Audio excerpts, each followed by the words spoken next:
Magandang umaga pong mga kababayan. Nandito tayo no sa ating paglalakbay. Meron tayong nakita no na napakasipag na isang nanay na kahit papaano konti yung kinikita pero nandito pa rin, go pa rin yung buhay. At sabi ko babaan natin at puntahan nyo, tanungin nyo kung anong ginagawa dyan ni nanay. Ang dami-daming baka na inaalagaan niya. So ngayon, nandito tayo para kausapin natin. Hello po, good morning, nanay. Madam. Hindi ko alam Tagalog mo daw. Kunti lang ma'am. Kunti lang mag-Tagalog, bahala na. Ako kunti lang din ang Ilocano. No, din kayo kunti lang Tagalog, bahala na basta magkaintindihan tayo, magsanyasan na lang tayo pag hindi tayo nagkaintindihan. Anong pangalan ni nanay? Ako kay Rosalinda. Rosalinda mi amor. Ganon. Rosalinda, ilang taon na po kayo, nanay Rosalinda? 61 ko. 61 na po kayo? Di nakita ko kayo kanina.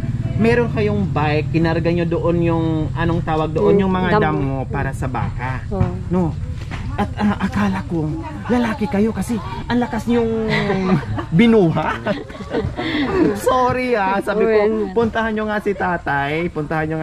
Tanungin nyo na ang sipag-sipag naman ni tatay. May edad na pero patuloy pa rin sa pangunguha ng pagkain ng baka, yung mga damo na yan. Pero yung pala, babae pala, Rosalinda, ang ganda ng pangalan. Rosalinda, may amo.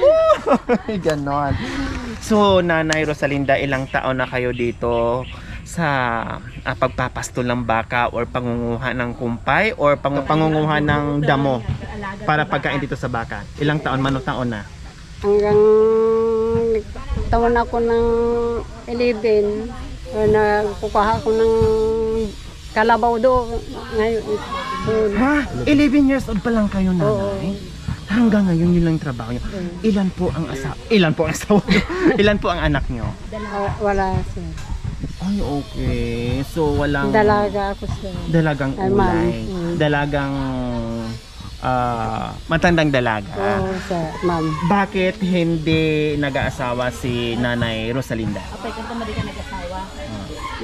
Kasi ma'am, mahirap nung pag yung buhay. At saka tatay ko mahihirap. So ibig nyo sabihin, parang ayaw nyo mag-asawa dahil sa hirap ng buhay. Kumbaga naranasan nyo lahat ng hirap. Tulad ng sinasabi mo kanina, 11 years old pa lang po kayo, grabe na ang hirap nyo hanggang ngayon. No? Yun pa rin ang trabaho nyo, kaya hindi na kayo nag-asawa. Kumbaga siguro iniisip nyo, paano ako mag-aasawa? Ganito na nga ang buhay ko. Pag nagkaroon ako ng asawa at mga anak, lalong maghihirap ang buhay. So yun ang iniisip mo palagi, natatakot kayo suungin yung buhay pamilya. And then, bukod pa doon, iniisip nyo, dahil yung tatay nyo mahirap lang at hindi nyo maiwan-iwan at kayo na din ang naghanap buhay para doon sa kanila, sa mga magulang nyo. So ibig sabihin, mayroon pa kayong magulang? Si tatay at saka si mama? Wala si tatay ko, ma'am. Sa kananay ko lang. Si nanay na lang? Ilang taon na? Mano taon na si nanay? 87 na. 87 years old. So, kumusta si nanay? Okay naman, malakas pa? Walang sakit? Hindi ko alam, ma'am.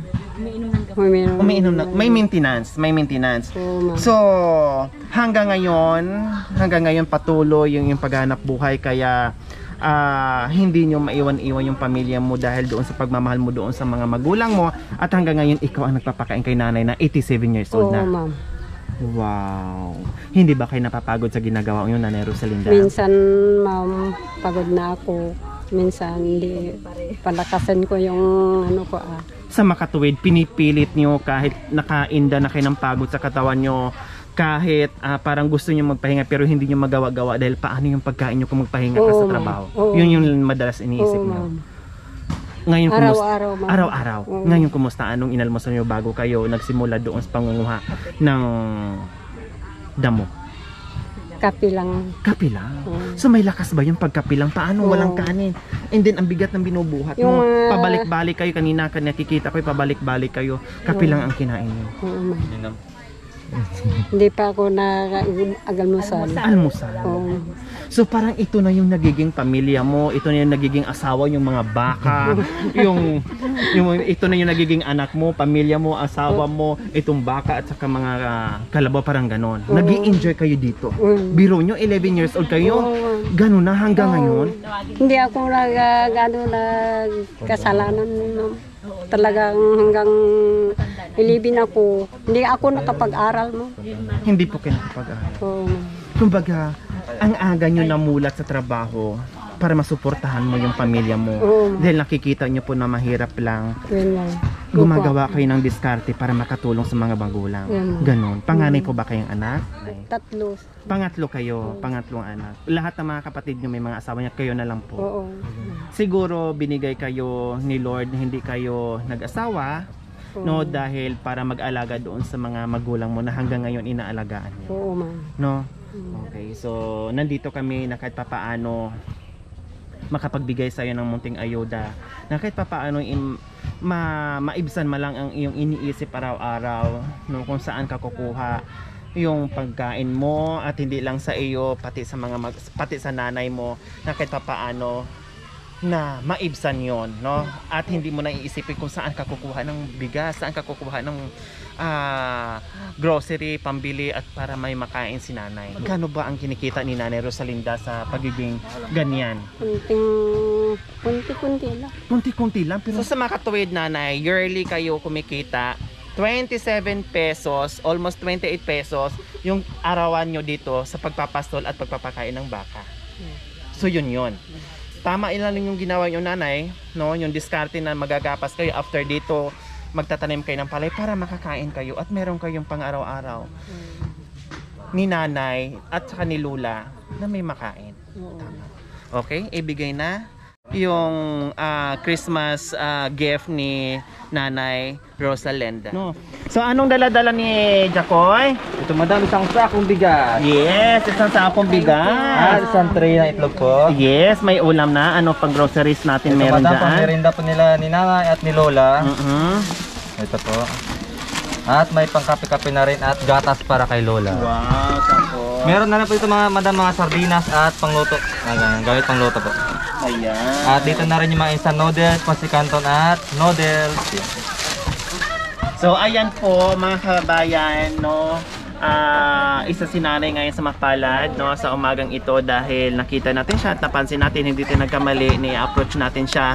Akala ko nga po kanina lalaki dahil ang lakas-lakas ni nanay, no. Yung pala ang ganda-ganda, babae, ang ganda ng pangalan pa, Rosalinda, no. Hindi pa niya nahanap si Fernando Jose. Sabi ni nanay hindi pa niya nahanap, kaya hahanapin pa ni nanay Rosalinda si Fernando Jose niya. Okay nanay, hindi lang yan yung aming ibibigay. Gaya na sinabi ko kanina, bibigyan ko kayo ng pambili ng buta para magbuta kayo, para safe ang paa nyo. Sabi nga ni nanay, sanay na yung paa niya na kahit hindi siya magbuta, hindi nagkakaroon ng alipunga or sugat-sugat doon sa ihi ng baka. Pero delikado, hindi lang sa iyo at saka sa tae, delikado doon sa paa niya. Baka mamaya maapakan, no? Kahit yung mga maliliit na baka, pag naapakan, may edad na si nanay, delikado kayo. Bibigyan natin ng pambili ng buta. Okay? Thank you, madam. For ito, Nanay Rosalinda, pambili nyo po ng bota. The rest, bili nyo po ng ulam na gusto nyong bilhin, ha? Okay. So, ayan. Thank you, So, madam. mensahe nyo po sa ating sponsor na nagbigay nitong ating biyaya. Salamat, madam. Panang tigiti. Ayuda. Kay Tulocano ka na po. Thank you, madam. Tayo kandak ti ayuda. Nga kasi nga pastor ti baka. Kasi mo gingana di unsi ti tawong ko, madam. Isu ti trabaho ko natan, madam. Gingana di dapat ti amang ko. Sulat ti trabaho ko, madam. At pastor ti baka kanuwang. Ti buhay ko siguro atoy, madam. So tinipalad kanyak, madam, atoy. Pagtartarak yun, naktibak-bakak yun. Nuang, madam. No? Nanay, dalangin po sana hindi ka magkasakit dahil alam ko na nandiyan pa yung inang nyo na 87 years old na kailangan kayo niya. No, nawa ay bigyan ka pa ng mahabang buhay, malakas na pangangatawan sa araw-araw. Higit sa lahat yung walang sakit kahit gaano kahirap yung buhay yung ginagawa mo, no? Magagawa natin ang paraan niyan sa awa ng Diyos. Pero ang hirap ng buhay, sitwasyon, kung mahirap ka na and then magkakasakit ka pa, hindi ka makakakilos, hindi ka makakadiskarte. Kaya sana nawa ay hindi ka magkasakit, no? Go lang ang buhay, wag mawala ng pag-asa. At alam ko naman mula noon hanggang ngayon napakasipag mong anak para doon sa pamilya. Maraming salamat Nanay Rosalinda sa pag-aalaga nyo at pagmamahal nyo doon sa magulang nyo na nag-iisa na lang yung iyong magulang ngayon na si nanay lang natira, 87 years old, no? Okay. Maraming salamat po sa ating sponsor, Sir Sunny and Ma'am Sonia from San Jose, California. Sa ating silent sponsor, Tita Ophelia CB, Ma'am Osi from Melbourne. Sila po mga kababayan yung ating pioneer sponsor na talagang mula noon hanggang ngayon patuloy sa pagbibigay ng pagmamahal sa mga kababayan natin. Muli, maraming salamat po sa ating sponsor, Sir Sunny and Ma'am Sonia from San Jose, California. Sa ating silent sponsor, Tita Ophelia CB, Ma'am Osi from Melbourne. Maraming salamat po muli sa inyong ginintuang puso. Nawa ipagpalain kayo ng Panginoong Diyos. Nawa ibigyan pa kayo ng mahabang buhay. Nawa ibigyan pa kayo ng kalakasan ng katawan sa araw-araw upang sa ganun, marami pa tayong masagip ng mga kababayan natin na lubos ng nangailangan. Maraming salamat po sa inyo. Mga kababayan, huwag niyo pong kalimutan, paki-share at subscribe sa aking YouTube channel, Lori Aquino Talita. Maraming salamat po. God bless us all. Bye!